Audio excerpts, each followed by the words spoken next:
Oh boy, this week we go way behind the scenes with Bassmaster cameraman Jake Latendresse on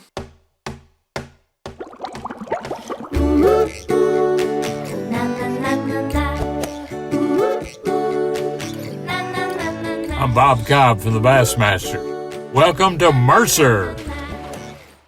Welcome one, welcome all. It is Wednesday. I want to welcome all my humpers back to the Awkwardly Honest Fishing Podcast that goes by my last name, Mercer. And as you just saw, for those of you watching the visual version of this, if you listen to the audio version, whatever way you're listening to this, we thank you and appreciate that.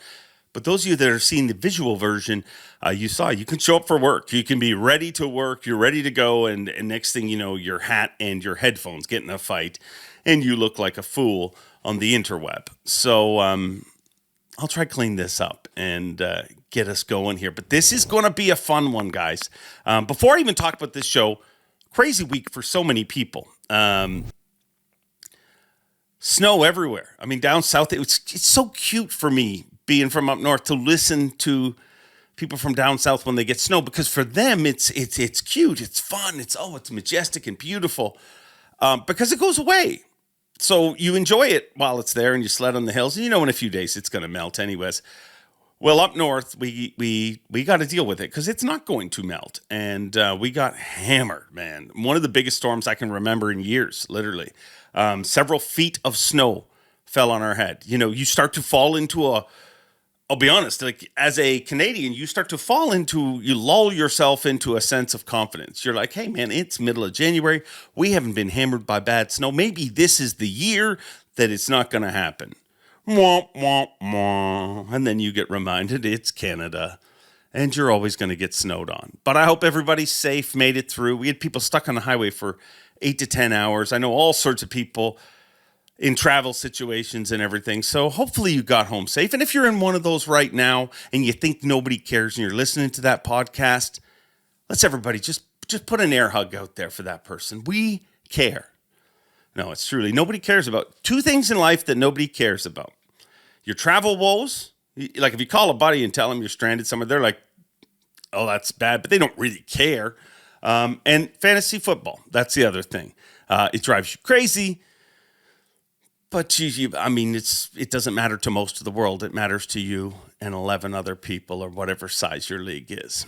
But speaking of mattering, thank you guys for coming here week after week for this podcast. And the one thing I promised from the start is we're going to be honest. We're going to bring you behind the scenes. And this week you get to go way behind the scenes because our guest this week is one of an amazing crew. And I think that crew does not get enough credit. If you look at everything that's happened in professional fishing over the last number of years, the biggest grower, the biggest mover is Bass Live. I mean, literally, it invented live bass fishing. I mean, and you look at how quick it's come at us. Not too long ago, you had to wait for that, months to find out who won and stuff like that. And I'm literally, within my lifetime, it's gone from that to instantaneous broadcasting.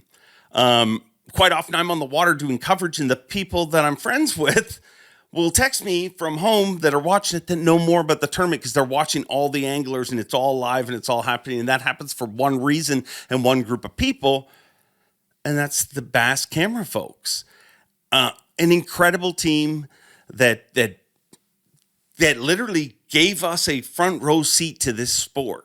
I mean, Mike McInnes and everybody that put that together and thought that it was even possible is amazing, but none of it would have been possible without the right camera people. I mean, and just think of how taxing that job is, all the weather. It's tough to fish when it's rainy, when it's windy, when it's snowy, when it's whatever. Just imagine how tough it is to operate a camera. And then those rough water events, you go out to Lake Ontario, we think that's crazy and cool to look at. Imagine looking at it through one eye. I mean, these folks are incredibly talented. They don't get enough credit.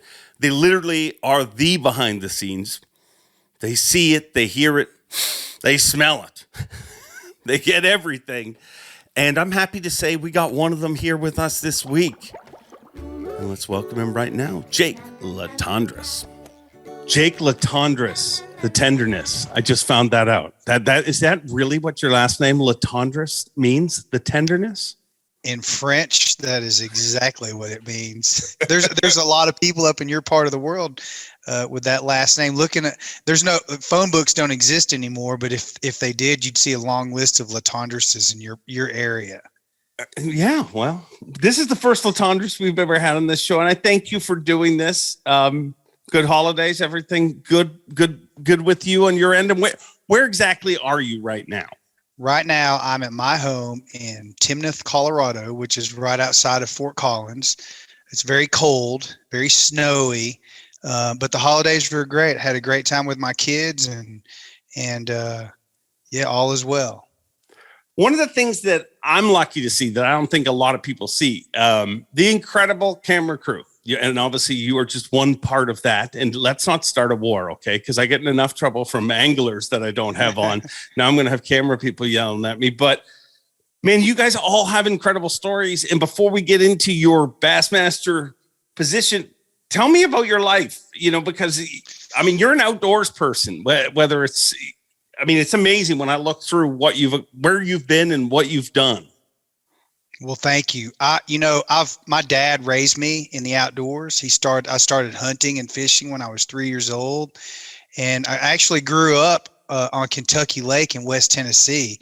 Really? That's where I spent most of my life. Yeah. In fact, maybe later in the show, I'll tell you a story about fishing or covering an angler on Kentucky Lake and breaking down into tears when something special happened there. But yeah, I've been an outdoor person my entire life, and there was a point in time as I was coming into adulthood that I said I really want to do something that would allow me to make a living in the outdoor industry.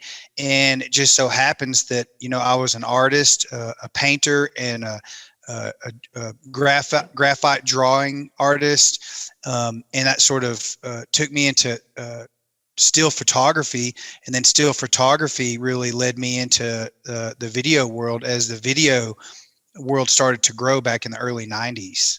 Which do you like better before you go any further? Which you like if somebody said you got to take video or stills, which would you rather do? I like to shoot video. I don't like to edit video, even though I do a lot of it. But I really like to shoot stills with a big lens, because I think, in a video, you can tell a story, let's say in 30 seconds, because it's motion photography, right? And you can tell a story or have someone tell a story in 30 or 60 seconds. In a video or in a still photo, you got to figure out a way to tell a story in 1/1000th of a second. And the more of a story you can tell, the better your photo is, because people can relate to it. So I really love to shoot still photography. I think it gets more respect. And maybe that's because I come from the video end, but you spend all this money and all this time getting this beautiful shot of a boat, like in slow-mo, shot in a red cam, and it's beautiful. But if somebody watches it 10 times, it doesn't have the same effect on them. But you can take one frame of that boat and literally look at that picture every single day. It's almost like by slowing it down, we appreciate it more, I think. I agree. Sego took a picture of me covering Taku Ito on St. Clair, and it's one of the baddest ass pictures I've ever seen. And not because I was in it, but just because of what Sego did with the photo. And that's one of those photos. I had it blown up, still in transit from the printer, but I had it blown up because I want to put it on my wall, because it's one of those photos that it has all these different elements in this big splashing of a wave on the front of the boat. Taku's reaching down in this super clear gin colored water, pulling a 5-pound smallmouth out, and I'm over his shoulder shooting the camera with this rod tip up in my face. And it's just got one of those moments that really defines what I do on the boat for Bassmaster. It's really cool. Yeah, and when you're just explaining that, it's just proving that point too. Like, you wouldn't in a video, you almost wouldn't even realize how clear that water was. But because it's a picture, you you absorb all those different elements at different times. It's crazy. And I'm not good at my job. You're supposed to be explaining to me your life. You told me you reached the video and still picture, and video started to take over, and I will stop interrupting you. Tell me more. Yeah. So back in the late 90s, I was ice climbing. That's what I used to do for fun and adventure. I was an ice climber, and I used to travel all over the world climbing frozen waterfalls. And literally, you are the weirdest. What? How do you get? Okay, mountain climbing, I get it, but how do you the mountains are not challenging enough for me. I need ice.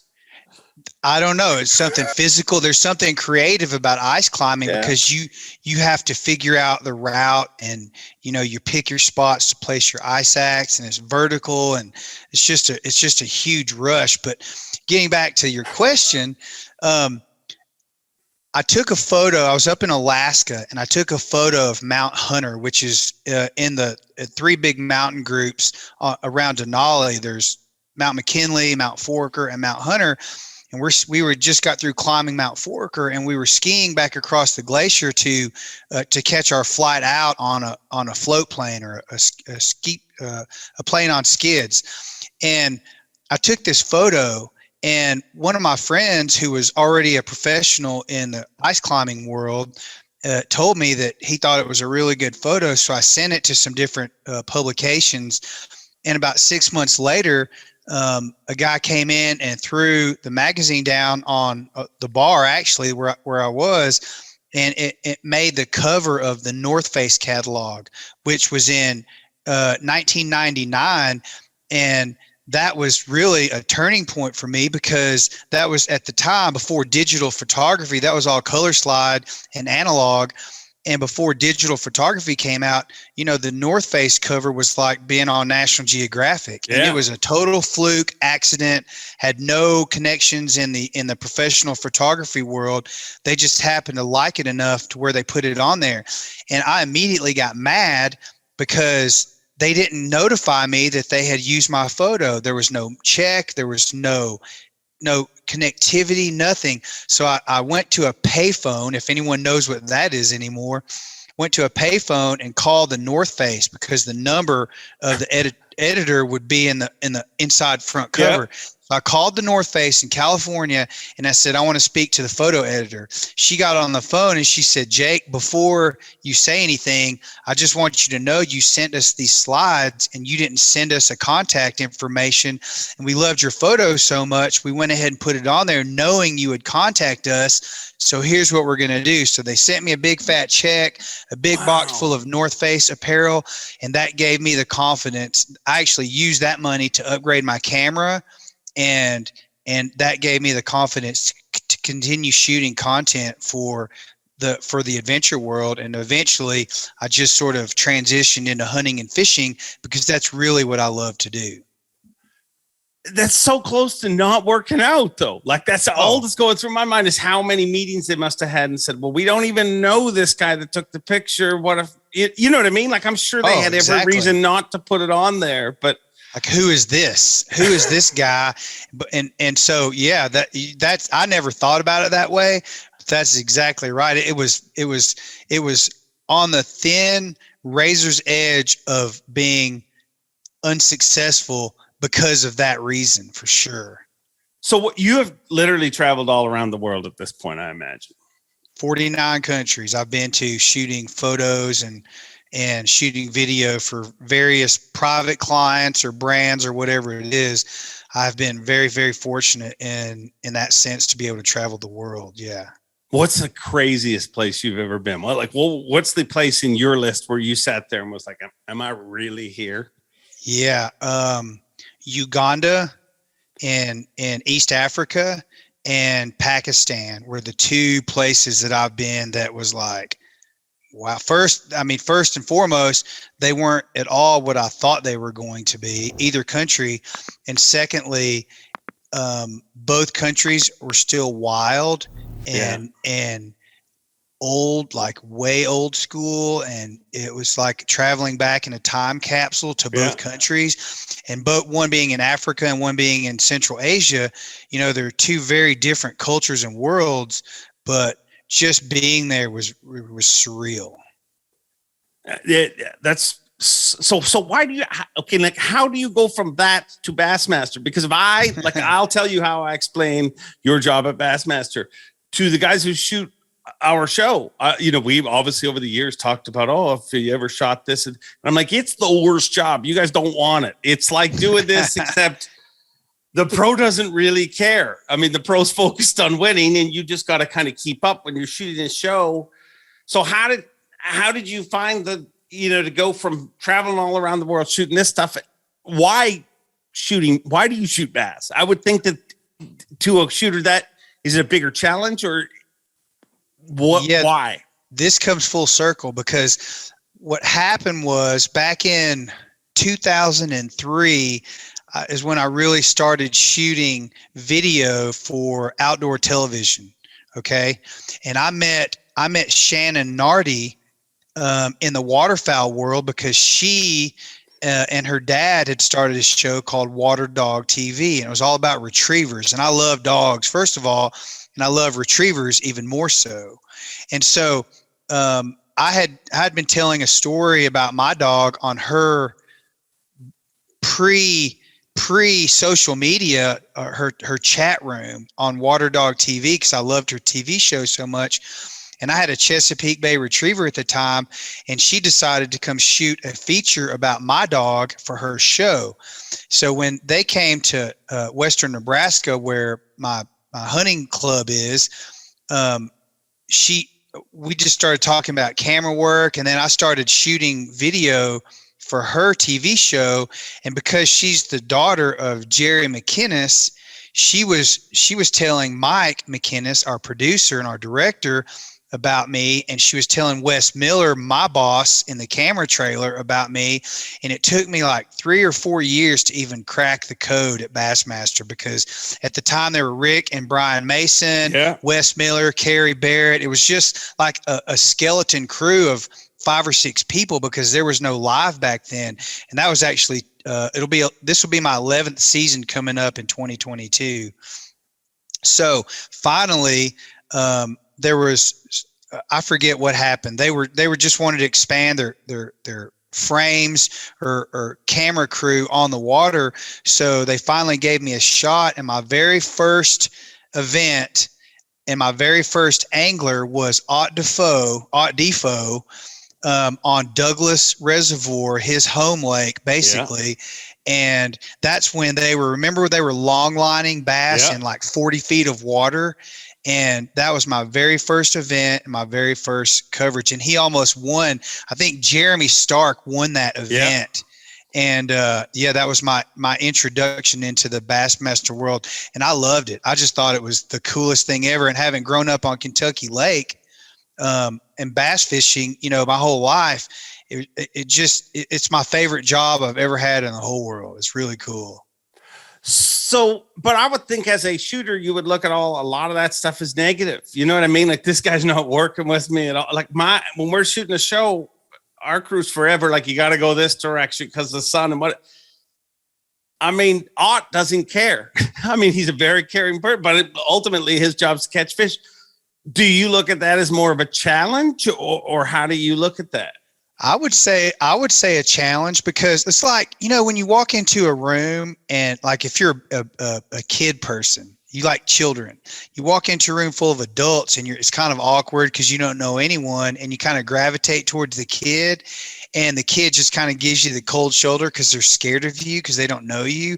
And then it becomes this challenge to get to know the kid. And then finally, before you leave, the kid is in your lap, or, you're drinking hot chocolate with him and telling funny jokes or whatever it is. It's almost the same kind of relationship with an angler that you don't know.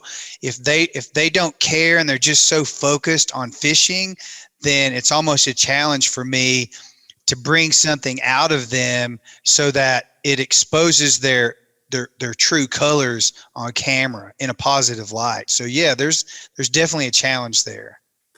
how does that go? Like when you guys get paired, I mean, I get it. You guys have relationships with different pros and stuff like that, but you shoot with everybody. So when you get with somebody for the first time, do you have like a routine or whatever that you go through, just to, I guess, it's just weird to me because when I'm thinking about it right now, like when we get one new shooter on our shoots, I'm like, yeah, I'm not comfortable. I'm just such a weirdo. and when you look at the pros, you guys got to figure out such comfort. And obviously you do. If you watch Bass Live, you see it happen. So what do you do? I think it's easier now, particularly, after the transition from the MLF to the new guys. It's easier now because everyone was new, or almost everyone was new 3 years ago. And so, but I had been there for 7 years prior to that. So I already kind of knew, I felt comfortable in my own skin. Those guys were the ones that felt awkward because they either came from opens or, smaller circuits, and they didn't have all the limelight and publicity and cameras in their faces and Dave Mercer talking to them at the boat dock and all that. And so it was easier, but before, like getting in the boat with Mike Iaconelli the first time was like one of the scariest things I've ever done. Cause A, I heard like we were going to go for these crazy boat rides, and B, it's Mike Iaconelli, right? Is he going to start breakdancing on the front of the boat? What's he going to do next? And that was the primed Mike Iaconelli about 10 years ago. Right. And so, that was really intimidating for me to get on the boat with some of these people that had such big names and they were superstars in the fishing world.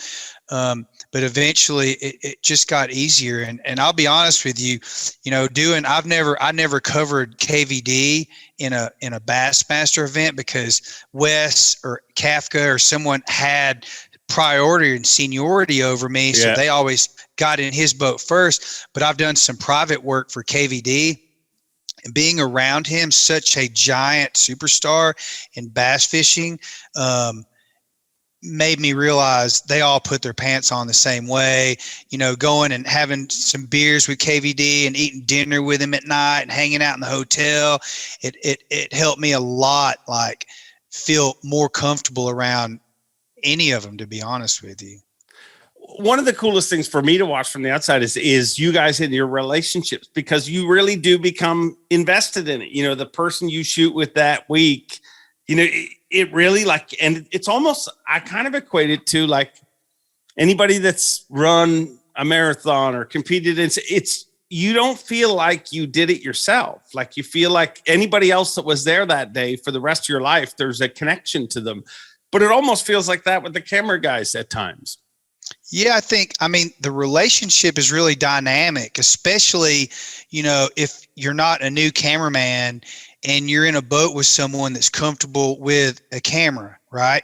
So then it becomes this, we always like fist bump before takeoff when we're going out on when we're trickling out in the takeoff and you're announcing their names and you say, Lee Livesey, and do what you do.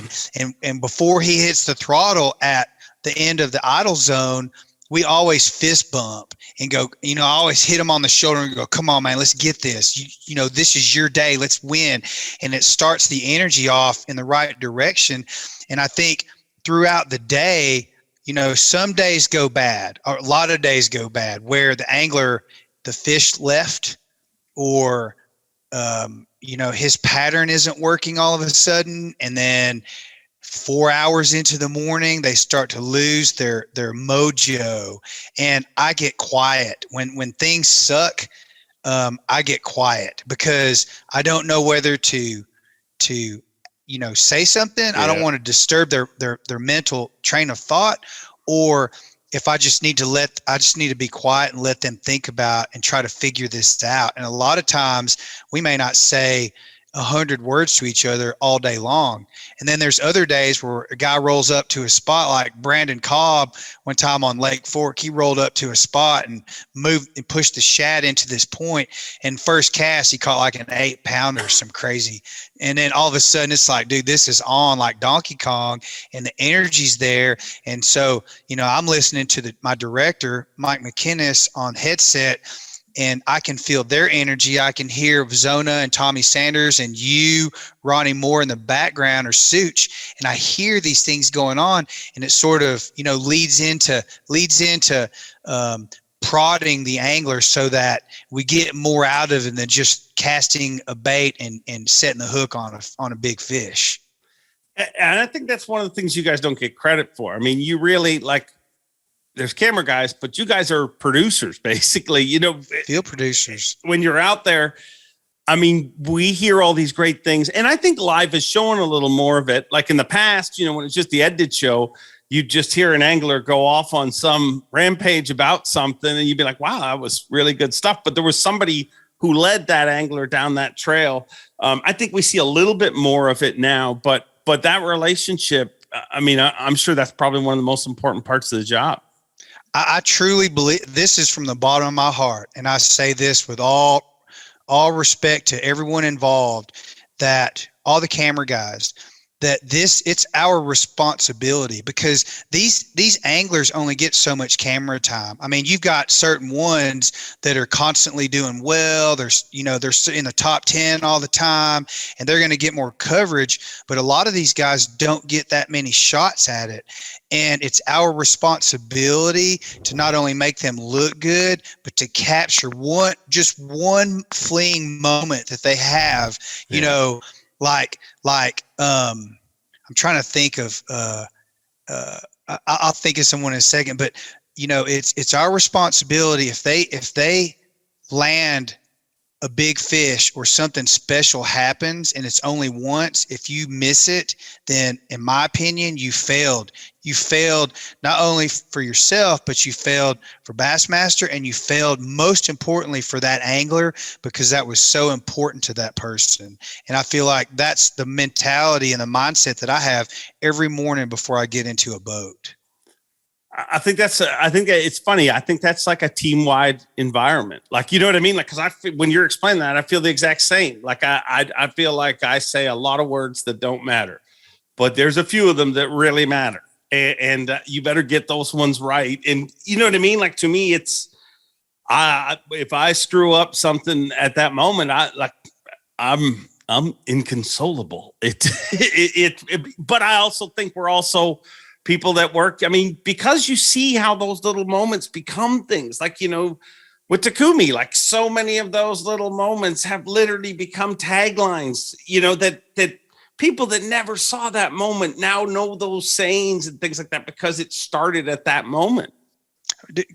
Man, Lake Fork, this is what I was trying to remember. Lake Fork, I was covering Quentin Capo, and Lee Livesey and I are really good friends off the water. We're just tight. We just hit it off well, and we're just buddies, right? And this was like the last day at Lake Fork. Lee ended up having this world-class day. He caught 42 plus pounds of fish in this unbelievable environment. Everything was going right. And I was in Quentin Capo's boat, and that was his first last day, right? Yeah. First final day. And that meant so much to me to be in the boat with him. And he caught he pulled up to the seawall and caught like a 5-pounder and a 6-pounder, and had these moments. And that's the moment that I was talking about earlier, where it's my responsibility. And while I would have loved to have been in Lee's boat to capture that day for him, I felt like it was really important for Quentin, for me to be in his boat that day. And I'm really proud of how he handled himself and how his day went, because he didn't have very many days like that. Yeah, no. You get it right. You know what I mean? Because you look at some of those shots and those moments and how and I would imagine as a shooter, that's, to me, as an announcer, if I could do the same job and have it recorded and do whatever, it wouldn't be near as much fun. It's the live element to it that I think you're walking on a tightrope. You're this close to screwing up constantly. And we all screw up, and generally most people don't see it, but I think I kind of get off on that, the live event, knowing that anything can go wrong. I'm going to go off on a little tangent about you, because I feel like you are You are so good at what you do. And hang on one second. Please okay? don't do this. Please don't. Hold on. I'm not good No? with compliments. Listen, Dave, you're so good at what you do. And you're not only on camera because the camera's rolling when you're on stage, but you have to know all these elements about all these anglers. You have to know what they did on the water that day. And you have to come up with these things to say to entertain the crowd, to energize the angler. And not only are you being seen, but you're being heard because you're on a loudspeaker, to the crowd and on television. And I just think it's people like you and the other guys like Overstreet and guys that have been around for a while that have these important Sago, all the camera guys, Wes Miller, everybody involved. It's such a professional atmosphere. That's what makes it so much fun for me, because I know when I show up, it helps manifest my job and helps me become better at what I do, because I know if I don't do this right, it's going to be outcasted because everyone else is doing such a good job. And you're a huge part of that. All right, enough of that. I'm not very good with things like that, but it is a great team to be part of. I got to ask you the question that everyone's going to want to know: how many crazy boat rides? I mean, oh my! And who is the craziest? Did you already mention him, Mike Iaconelli? I had a pretty crazy boat ride with him at Toledo Bend one time. that was really my very first crazy boat ride was with Ike. But I've had some recent ones. Lee Livesey, we went 110 miles from the takeoff at Sabine last year. And of course we went across Galveston Bay and it was rolling, and he doesn't let off the throttle. He reminds me of he's the Dale Earnhardt of Bassmaster, right? Bass fishing. He has a fast boat, his ballistic boat. I mean, it's one of the fastest boats on the water. And he knew where he was going. So he went it took us like 2.5 hours to get there. And he could only fish for like an hour and a half until we had to turn around and come back, right? So we go way up in the woods along this ditch, and there are these dead cows in the ditch, okay? And so he goes up in there and he catches the fish that he went to catch, and he turns around. He's like, man, we got an hour and a half to get back. We're 110 miles from home. We got to roll. So we're in this ditch that's about that deep, right? He gets up on plane and he is just hauling ass down this ditch. And he knew it was clear. A lot of people have questioned it and the integrity of it, because maybe there were some hazards in the water. The only hazards that were in that water were big alligators, and we saw them up on the levees as we were rolling through. And I happened to pull my camera out and I started filming this boat ride because I knew it was going to be intense, and it was. And I think we did 80 miles an hour all the way back, and we barely made it back to weigh-ins. And I don't think he moved up in his spots, but it was one of those moments where he took a chance. He plays to win, and that's one of the things that I love about being in the boat with Lee, is he always plays to win. He doesn't play to move up. He plays to win. Yeah. And it was fun. Yeah, actually, he was on this podcast, a week or two after that. And when he explained it, I remember him just saying, like, it felt good to be free, to fish free. And I don't think we realize how much pressure, sometimes even on the broadcast end of it, we don't realize how much pressure those guys feel every day. Like it's rare. That's why they have so much fun at the Classic, because it's literally, I'm just trying, you're not protecting anything. You're not worried about slipping in the standings. You're just trying to win. So they all have it too. They all have this. They all, the guys that have been around for a long time, or even new guys, there's different kinds of pressure, but they all feel major pressure for sure. Yeah. What is the one characteristic you think, like in your years, what is there something that stands out, like they're all like this, or the best ones are like this? They're all really, really good at what they do. First of all, even the guys that didn't make the cut coming into this year after 3 years, they all worked their butts off and faced, tremendous challenges in their lives and made sacrifices to get to the elite level. And that's one of the things that I respect about all of them, on the same playing field. And there are, some of them that are just tuned in to something better than the other ones are. There's something about a few of them that just have this acute, recognition of what's going on, and they know how to make adjustments, like Nick Saban knows how to make adjustments at halftime to come Roll in Tide. Roll Tide. Yes. That was for Trip. Yeah. And so, there are lots of differences, but there are lots of similarities. They're all good, really, really good at what they do. The one thing that stands out with me is how competitive they all are. Like, it's ridiculous. Like, it literally, and I try to explain to people, but they still don't even know how immature these guys, like they will literally argue, like, if at every fog delay, I mean, when you see a gathering of people, it is generally, I mean, maybe they're comparing pictures of deer, whose deer is bigger, maybe it's whatever, but it's literally everything is a contest. But I think it is true of all athletes. Like, if you make it to the top level at anything, you have to be that person. Right. I mean, looking at, what was that documentary about Michael Jordan and the Chicago Bulls? Oh, The Last Dance. The Last Dance. They got footage of him throwing quarters up against the wall and making, $1,000 bets, throwing quarters and stuff like that. And I think these guys are the same way. I mean, they're friends, some of them better friends than others. Some of them don't really speak to each other that much.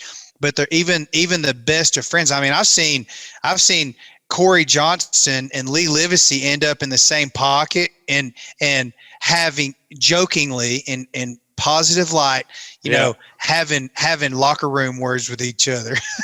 Just because it's like, dude, that's my spot, and knowing that they share information with each other at times, and still giving each other crap tells you what kind of relationship these guys have with each other. And I don't think they get enough credit for what they do too. Like, if you look, there's literally, and let me know if somebody can think of one, but there's no sport you can compare, like, where you are going to be on camera for that long and you're going to be expected to talk. And you know what I mean? Like, there's people who think it's outrageous that every once in a while they'll talk to somebody in a dugout, in a baseball game, a coach that's coaching a game.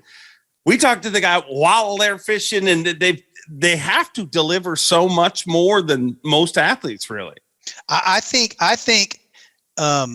they like to talk about fishing when they're fishing, because on how many interviews have you shot on the final day where when you go up to the boat before takeoff, it's still dark outside, they're still prepping their lures and rods and getting rods out on the deck, what they're going to be using, and almost all the time, one or more of them say, look, man, I'm just going to go fishing. And that's the mentality they have going out to try to relieve that pressure. Right. And so when you get out on the water, if as a camera guy, if I'm just another guy fishing with them, then it goes much better. They're more relaxed. The conversation is better. The programming is better because they're saying things in real life, and they're just talking about, like, if you ask them, what kind of line are you using? Like, why are you throwing that bait? And they explain it, then everybody wins because he feels like he's talking about just fishing, and the viewers get to learn something, and there's no dead time on camera. There's always something going on. So, and some of the guys know what to say, and sometimes some of the other guys are quiet and they're a little bit more cerebral about what they're doing. What about when it goes bad? Like, you always think of the good, but like, I have a little moment in my job when I announce the winner that the person who loses walks off, and I have like a split second every time, where we'll connect eyes as they leave, and you kind of give them but it's over quick. Dude. It's over quick. Right. I don't know how that's uncomfortable could feel when you're in a boat. It's just you, that angler, and when it goes bad, I mean, that's got to be some of the most uncomfortable moments ever. Here's what I do, and I didn't do this the first time.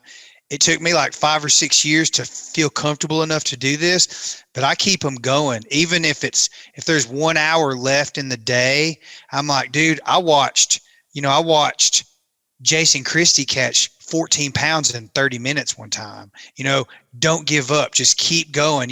We talk about these things like you can tell, their hat's starting to slouch. They walk back to their cockpit and get behind the wheel and start the boat up. And it's not the same energy as it was at the beginning of the day. But I think, what am I going to say? Like, dude, that sucks. Like, your day's over. You're done. We might as well just go in. Just do what Wes Miller does. Wes Miller, every time I've ever shot with him. Now, this isn't in a tournament, but if you're not catching him, all you hear from Wes is this. I can hear him doing that too. Yeah. Oh, he's awesome. It's all about the energy that that we put out there that gives them energy to continue going. Now at the end, there's really awkward moments too. Like I covered Caleb Kufal at Guntersville. Unbelievable tournament.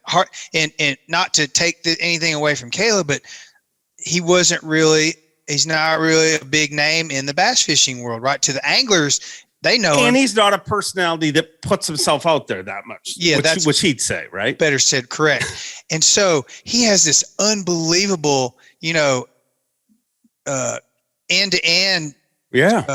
tournament and just crushes everyone, like shatters the gap between first and second all-time record or whatever it was. And we're rolling in and he doesn't even know, like he has no idea how much he just crushed everyone. And I think it was you. I think it was you in one of the live segments where you said, dude, he's like totally ruining this tournament. He's running away with this. He's like, no one can catch him now. And he had no clue. So when we're rolling back into the weigh-ins on the final day, I don't want to tell him what he did because I don't want to steal your thunder. I don't want to steal his light or his energy and what it's going to be like when he gets up on stage. So I'm sitting there thinking, this dude just won by 17 pounds or whatever it was, and I can't tell him this. And so it's like trying to keep it's like you're 5 years old and you're trying to keep a secret. You know what I mean? Oh, I that's the part, but I think that's the most important secret. Like, and I worry that we're getting away from it. You know what I mean? Because there's so much, like whether you say something or it's media, not bass media, but outside, fishing media, which we're thankful to have there, or family or whatever. Everybody's looking at Bass Track, and I'm telling you, like, the more we can protect that moment, because if you ask me the stuff that you see on stage is so magical. What builds to that is the hour before it where that person thinks I haven't done enough. Like when Lee Livesey won on Chick. I mean, backstage, he thought he lost it. Like he's like, I did not win the tournament. And as heartless as it was for me to stand there as a friend and not like, just be like, well, whatever way it works out, it's a great finish, but without that doubt, you don't see the jubilation. I don't think. Like, I think that doubt is what builds the excitement. It's way more authentic when they don't know.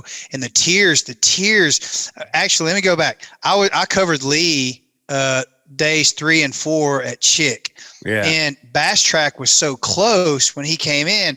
I didn't know who won either. No, I mean, really, he could have checked, but no one really knew. Yeah. So the win was that much more authentic. And I remember even after, backstage after he won, it was still high energy. I mean, he gave me I remember you being there. I took a picture of you with Lee, and there was just so much energy around that. And it was because it was so authentic. But when those guys cry on stage because like they just accomplished something that was a childhood dream to them, and they can't help it. And all these emotions that come out, you and I know, and a lot of people do, the reason why that is because all the failures finally caught up to them in a win. And it was like all the sacrifices they made, all the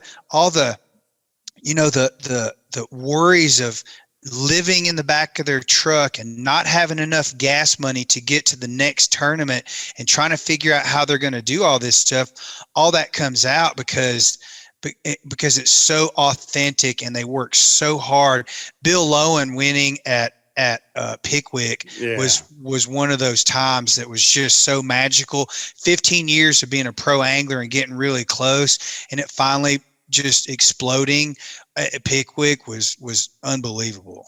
Yeah, and it's every close call, like, because Bill Lowen's been so close so many times, and that same thing that we talked about, like that people letting kind of their opinion, like there's anglers, that's one of the things that drives me crazy too, with everybody that's like, you've won. Like, I remember Chris Johnson telling me how crushing that was. Like when he came in at the final day, when Micah won, had the giant bag on the last day, and Chris said, I didn't think I won when I put my boat on the trailer. But by the time I got in lineup, I started to think, well, I must have, because everybody's congratulating me. So like all these people build you up, and then, so you're talking about a group of people who, even somebody like Chris Johnson, who you can definitely not say has had many struggles in this sport, but even he has had those close calls, and it gets snatched away at the last minute. And all those people that were there telling you won, when you kick stones off that stage, none of them are there.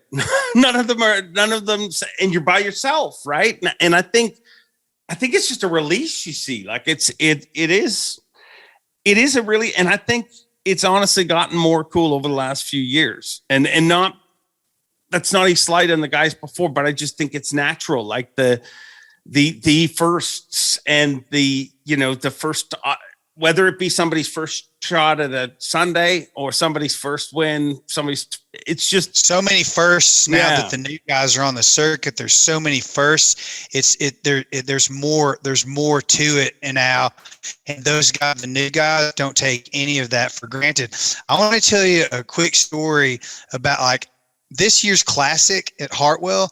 I've got $100 bill on Jason Christie. Okay. And I'm going to tell you why, because this is really, it's a story. I hope he doesn't, it won't bother him. I'm going to tell it.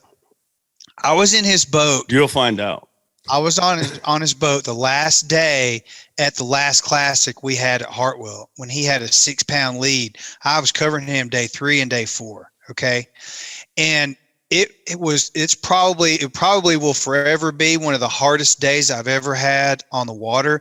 I've had Jason before. I like Jason. We have the boat to cameraman relationship because I've been on his boat and covered him several times. But when he lost, all he had to do was catch like one more keeper, and he was going to win the Bassmaster Classic at Hartwell. Was that 2017 or 18, something like that? 17, I think. Yeah. And when he came in with 4 fish, knowing he wasn't going to win the Classic, and he had it in the palm of his hands.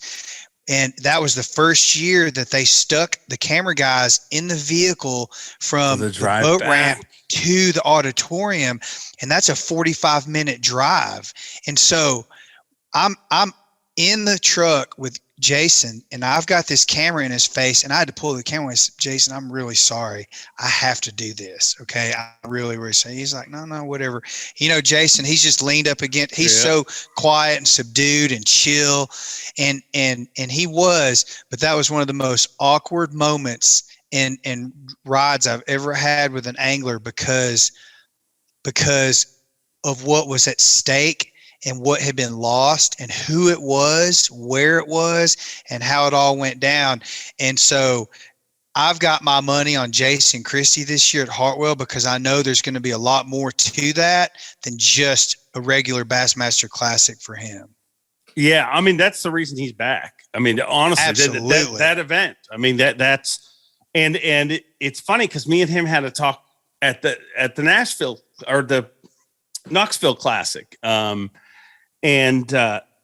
was the year when everybody was leaving after the Classic, and he told me on the dock that morning. And I remember the exact dock because when we were there this year, I pointed it out to him. I'm like, the moment when I knew you'd be back here eventually, you were standing right there. And he told me, he said, this won't be my last Classic. And there's no way somebody like him, as competitive as him, can lead that event for 4 out of the 6 days in 2 years, you know what I mean, and not win it and settled with that. So I I don't think it's a bad bet at all. But I mean, Christy's an awesome, incredible angler, but he'd be an uncomfortable person to be in that truck with for those 45 minutes. Exactly. You know him well enough to know how uncomfortable, and he didn't, he took it like a man. He took it like Jason Christie would, right? Yeah. But it was still awkward because you know how competitive he is and how badly that had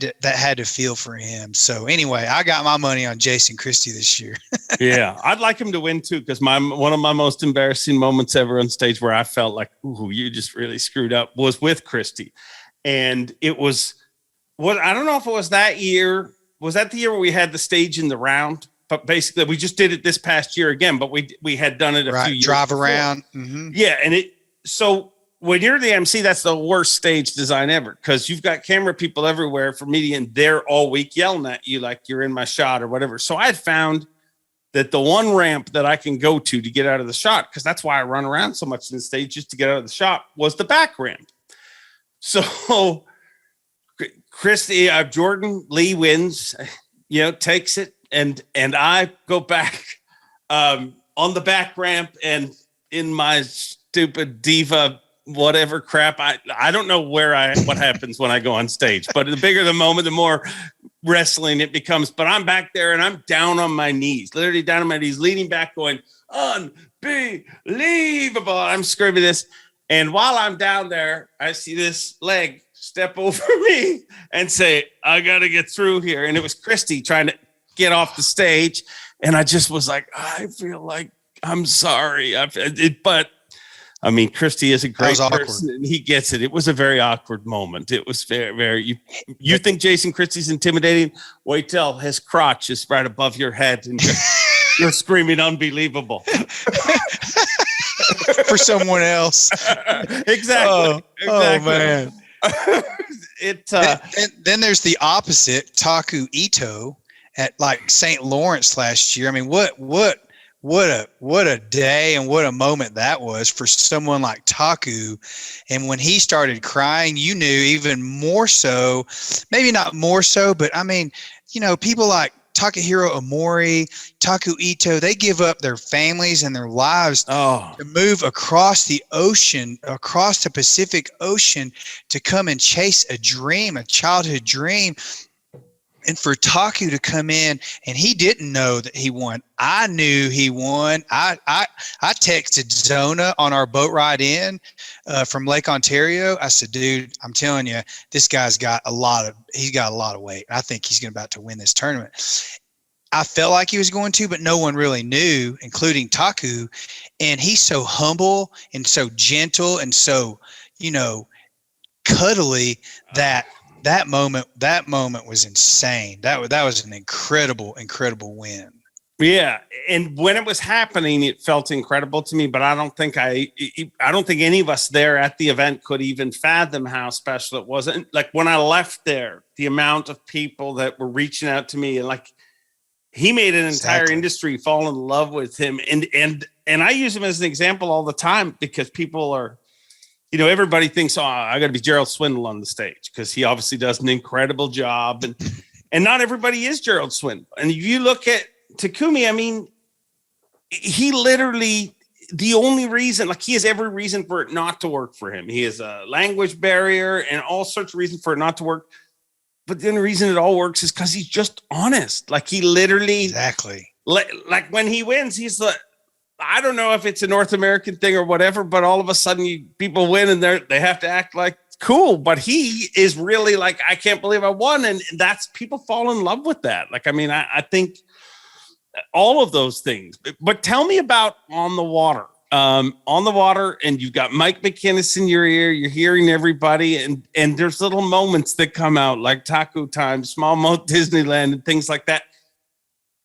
I don't think people realize how much is involved with that. You're not just holding a camera and that's just not coming out. Like, where are you hearing things, and what goes on in your day when moments like that are being captured? Yes, I get goosebumps. Like I just got goosebumps all over my body, just anticipating this story. So it really started at they had to gas up. They ran the full length, and they're at the mouth of Lake Ontario. They go to and there's a line at the gas pump, and there's only one pump, and there's one person running the pump, and there's 10 boats, and Clark Wendlan's in front of us. And Taku told me in so many words that he was scared to go out on the big lake. Yeah. He was more scared the year before, but he's still scared because I mean, you don't do that in Japan. You know, they bank fish mostly there, right? Or they're in small John boats. But again, he's willing to admit it. You don't think there's dudes from Tennessee that are scared? There is. There's dudes from Ontario that get scared. The only people that aren't scared out there are Chris and Corey. Yeah, and I think Chris gets scared sometimes. Corey's just nuts. So we pull up to the Clark Wendlan's in front of us, and Taku says, what do you think, Clark? How are you going out? You know, you can just tell he's nervous. Yeah. And Clark says, yeah, well, he looked at his watch and he looked, and he's like, just be careful out there. You got about a couple of hours before it gets really rough, but it's going to be rough, Taku. So, now Taku's biting his fingernails, and he's chewing on the end of his fingers. So he gets out to the mouth after he fuels up, and he takes a deep breath. He stops the boat and he takes a deep breath. And he just guns it and he goes for it.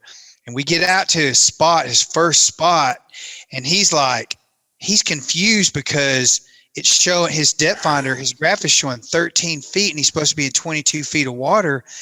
And then he drops, he's like, this is, I don't know. And he drops a drop shot down. He uses really tiny baits, right? Yeah. He drops it down and boom, he hooks up with a 3.5 or 4 pounder. And he's like, oh my God, there's 500 5-pounders under his boat. And there were so many smallmouth suspended under his boat. It gave him a false bottom. And he thought he didn't know what was going on. And when he figured it out and he could see the drop, and he knew where the zebra mussels were, and in 45 minutes to an hour, that was the most incredible smallmouth bass fishing outside of, when BP won last year at Champlain. That was insane too. But Taku's 45 minutes or an hour of catching 5 and 6 pound smallmouth was unfreaking believable. And the way he did it with his finesse rigs, feeding the line, the 8-pound tests and 6-pound leaders, and the tiny baits and the tiny hooks he was using, it was a show all in itself. And you could just tell, I think he was in 10th or 8th place. He was at the bottom of the top 10, but you could feel like, dude, this is a winning day. This is like special. And I didn't know he was going to win, but I just had it in my gut that this is going to come down to the wire. One of the things you hear anglers say is like, when you win, you can't explain it. It's just meant to be. Like, things happen. Can't do anything wrong. Not just with this story, but with all your experience. You've been with plenty of people when they win and plenty of people when they don't. But do you agree with that? I do. I mean, even that day on Chickamauga with Lee Livesey, when he pulled up to the first spot, he was saving his big mat for later in the day when he knew the big ones would move in under the shade. So he fished this little island. There was a small broken mat out there, and he caught a 4.5 pounder like his first cast. And he said, dude, I knew when I found this spot that I was going to win this tournament. After the tournament, after he had won, he told me that. He goes, I knew when I found that spot during practice that I had a chance to win this. And like when BP won, when Brandon Polnick won Champlain, like he pulled up to this boulder field, and he saw one on his graphics, and pitched, like the boat was still moving. He had just come off pad, and he pitched a bait back and caught like a 4.5 or 5 pounder. And then it was like for 30 minutes, it was this insane. It was like catching giant piranhas, and he couldn't do anything wrong. He could have thrown a bare hook down there. He probably would have caught a 5 pounder. And so, yeah, I think it goes. And I remember telling you earlier or yesterday when we were chatting, I had a day with Ish Monroe on the upper Mississippi when he won the tournament. And it was the same thing. He pulled up to this lily pad pond. You know, remember it was flooded and all the backwater was in the woods. And these blackbirds, these red-winged blackbirds were nested. There was a rookery or a roosting area. And the wind was blowing really hard. And it was blowing these baby blackbirds out of the nest. And the bass were in there eating these baby birds, these big giant bass. So, and he probably caught like 7. I think I was with him for 3 days on that tournament, almost wire to wire. And he caught 70 or 80 or 100 fish each day, and he ended up winning that tournament. But you could just tell that they can't do anything wrong when they're going to win. They're going to win. You know. Yeah. No, I've seen it happen too many times. Like, and it's times where everything on paper tells you they're not going to win. I mean, Takumi's a prime example. I mean, Corey Johnson's leading this tournament. You know, there's every reason you should lose this tournament, but he didn't. I mean, and there was no way he was going to lose. I mean, it's just it's wild. One of the things that I find wild and I find humorous and fun too to follow is the dynamics with your camera crews, like all the different camera guys. I mean, when your guy wins, people congratulate you. I mean, I do it generally. When your guy wins, I'll congratulate you or whoever it is. You feel vested in it, right? I mean, you get behind your guy. 100%. And there's some silent competition going on in the camera trailer too. I mean, it feels good when you come in and win. You know, you feel like you were a part of something really big, and you were. I mean, you were a part of it. Not that you did anything that made this guy win, but you were there and you shared that moment. And every time you win, if you cover the winning angler, like you're probably friends for life because you shared a moment that was so huge for them, and you were the only person there that was actually, aside from Lake Fork, when you've got a weigh-in marshal, that's the only tournament that you're the only person in the boat with that person, and you share that with them, and it's really special. When Brandon Cobb caught that 11-1 at Lake Fork, that was actually a pivotal point in my career within the Bassmaster circuit, because it's the largest bass ever caught live. Yeah. And when he caught that, he kept saying, there's a 5 or 6 pounder there. There's a 5 or 6 pounder. And he kept pitching in there. And it was muddy water, and all he could see was the tail. When that fish came to the top, 10 pounders or bigger, they just look different. They're just built different. From the hook set of that fish. Like, I was hosting live when that hookup was on, and it was like, I still remember the exact, like the set, and then the stutter step forward, and the fishing line is like he set the hook in the dock arm or something, and it turned into a guitar string. It was so tight, and the way that whole thing went down. I mean, Brandon Cobbs, I consider him a good friend now, and it's all because of that moment that he had this huge moment. I was lucky enough to be there, and I happened to capture it for him, and it was my responsibility. And now, we're friends for life. Like, we always talk about that 11-pounder. Like, before he goes out, if he happens to come by the boat that I'm in, I always say, don't go catch an 11-2 now, it's this inside joke between us now. And it's great to be friends with these guys, and they're all really good guys, and I just love being around them all of them.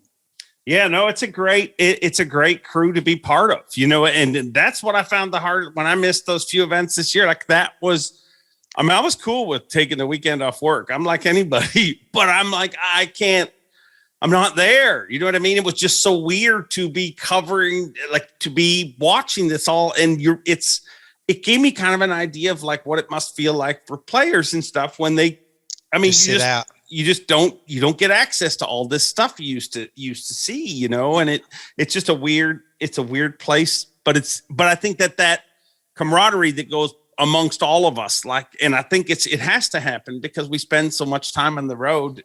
That's what the magic is for me anyways in the job. When someone's missing, it's noticeable. And like when you weren't there, on the other side of it, it was noticeable for us because your presence wasn't there, and it was felt. So like you say, man, there's so many important people in the whole entire crew, from production to, the studio, the people behind the scenes, the audio, people building the segments and clips, behind the scenes, and the storylines and all those things. It's so important. And when someone's missing, you can tell, because it's like one big traveling carnival family. It is. And it's bizarre at times. I have to ask you one question. We're going way long here. I'm sorry, okay. But because people are going to yell at me if I don't ask you this. I mean, you must have been hooked or hit, or all these years. I mean, how many hookings and hittings have you had? I'll give you one story that stands out the most. And I was covering Bobby Lane at Ross Barnett years ago. The dude, best. And he swings a stick like Babe Ruth. Like, his rods are heavy, they're big. He's a power fisherman. And so he's punching those mats at Ross Barnett, which are like 3 feet thick. And he's throwing a 1.5 ounce jig, punching these mats. And he had like 100-yard stretch where he found some good fish, right? And he feels one, and he sets the hook, and he's having to pull these fish through this thick mat. So he's setting it like he's swinging for the fence every single time. He's sort of geared to my right, and I'm kind of to his left. He's in the front, I'm in the back. I'm on the back left corner. He's on the front corner of his boat. He sets the hook, and this freaking jig, it just snags for a second, and it comes flying out of there, and it hits me right here in my chest. It goes through my hoodie, it goes through my t-shirt and into my chest like a 22 bullet. And I could hear it coming. It whistled like a bullet. I could hear it coming. Thank goodness it didn't hit me in the face or the eye or the teeth or something like that. But I pulled my shirt up, and there was a hole. I actually hit the ground. Bobby dropped his rod, and he comes back and goes, "Dude, are you okay?" And I said, "Yeah, I think I'm fine." And I looked down, I saw blood, and I pulled my hoodie and t-shirt up, and there was a hole in my chest. It looked like I'd been shot with a rifle. And so that was one of those moments where, it dawned on me, like Wes Miller taught me how to put my eyepiece, like to use my left eye to shoot with out of my camera. So I've got this lens bar that comes across that covers my face. And I do that now because is that really a conversation? It's really a conversation. That's the camera guys have. Okay, what is your shit? That is ridiculous. When they're pitching, when they're punching mats, it's always a concern because they're swinging hard because they got to set the hook, and then they got to get the fish through this mess. And I can't tell you how many times I've heard jigs come flying by. And you can't almost compare it to a recreational angler doing it, because people they think, oh yeah, no, I've been hit by things and I've had. But here's the difference: these dudes are pros, and I don't care how confident you are. There's a little bit of a stutter set or whatever that an amateur has. But when Bobby Lane thinks he is a hit, he doesn't 70% it. He 100% it, and all of them do. And I'm surprised you guys don't get more injuries. I'm glad we don't, but it wasn't the last time. It wasn't the first time, and it certainly won't be the last time something like that happens. I just know I got to protect my face, because everything else can take a hit, I hope, but my face, I don't want to lose an eye. I mean, there was a guy, I think it was with MLF last year, that lost an eye. One of the camera guys there got hit in the eye, and I'm pretty sure he lost his eye. So yeah, there's days we don't get paid enough for what we do. Yeah, no, that's true. But I mean, I don't know about you, but to me, there's a lot of days where you could think about it like that. But I mean, I don't want to do any other job. I mean, this is all like, people are like, how did you end up doing this? I just didn't want to do real work. Like exactly. And it is the greatest traveling road show to be on. And dude, you're a great guest. You need to come back here more often. Well, thank you for having me. I love talking to you. I love our conversations on the dock in the morning before takeoff, especially in the fog delays. And I always enjoy talking to you, Dave. Your energy is uplifting, and I appreciate you, man. Stop with the compliments, or I never want you on here. It's so weird. I mean, I can yell and scream in front of however many thousands of people, but if you say one nice word about me, I don't know. I've got issues with it, but I thank you for the kind words, and I thank you for the stories. And you're coming back, dude. We're gonna have a feature. We're gonna have a feature because you're good on camera. You're much better on camera than I would be if you asked me to shoot. It must be all those years behind the camera. We'll see you soon, and thank you very much. Thank you, Dave. How fun was that? I mean, I really enjoyed that chat with Jake, and I hope you guys did too. And while I'm at it, kudos to Jake and all of the camera folks that work at Bass. It's one group who just doesn't get enough love. And I honestly mean this, man. Without them, they're everything. Without them getting the images to all of us, Zona's got nothing to talk about. Tommy's got nothing to talk about. Davey, and see, like, remember when I said earlier, you start naming names, you got to continue on when Ronnie and Such and the whole gang. We got nothing to talk about if they don't get us the images, and what they go through in a day.